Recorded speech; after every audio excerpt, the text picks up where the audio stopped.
Probably really true. Okay, so next I want to go to, I think this is my first call from Belgium.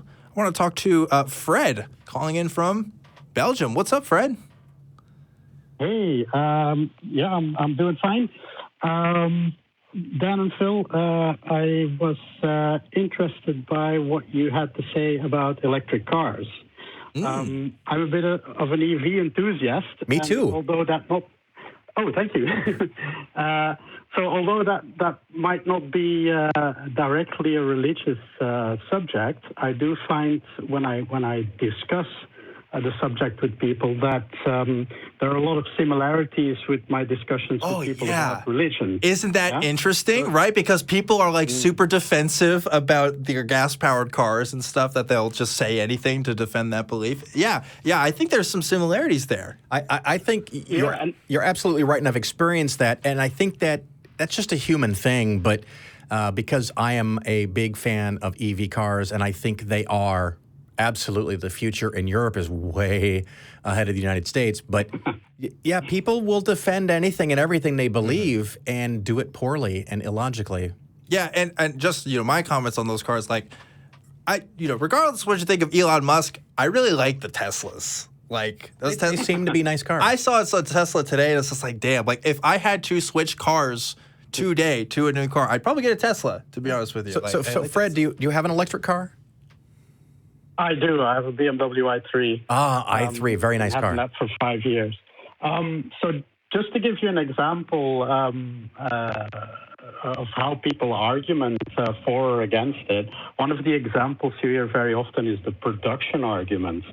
And it's an argument that's being used, and I recognize it from a religious argument in the sense that it's circular, or, well, it would be a bit simplistic to say it's circular, but the way people use it is very often circular. And I'm going to try to make a long story short, but to give you an example, people would say, for example, well, the production of electric cars also produces pollution, and that is true. I'm not denying that. But the production of electric vehicles is also causing the production process itself to become less pollutant, because, of course, a lot of that production process consists of transport, and the more electric cars you have, the less pollutant the transport is. Yeah. So it's interesting to see these similarities between religious arguments, people using the Bible to defend the God which is described in their own Bible, and people using the same arguments, for example, about EVs. Yeah. Well, one of the things I often say about apologetics, the argument to defend a religious position, is that apologetics arguments don't have to be good. They only have to be good enough. And it's the same thing with everything humans do. Someone that makes an argument against electric cars, their argument only has to be good enough to make them feel that they're right, allow them to continue to be smug. And I've always been into cars because of efficiency for efficiency's sake. How can we make the car lighter, cheaper, smaller, faster, more energy efficient for its own sake? The idea that a vehicle is bigger and louder does not appeal to me. And, maybe, we have a community shared van or something that, on those rare occasions where you need to haul stuff. But for most people, most of the time, a two-seater car is going to take care of 90% of their needs. I couldn't agree more. Yeah, couldn't agree more. I think what it comes down to, Fred, is people just don't like being wrong. And so if they already have this belief that, hey, gas-powered cars are cool, like, it's just going to be harder for them to change their mind on it, right? Like, I think that's just natural for humans. But, yeah, I agree. Like, go ahead.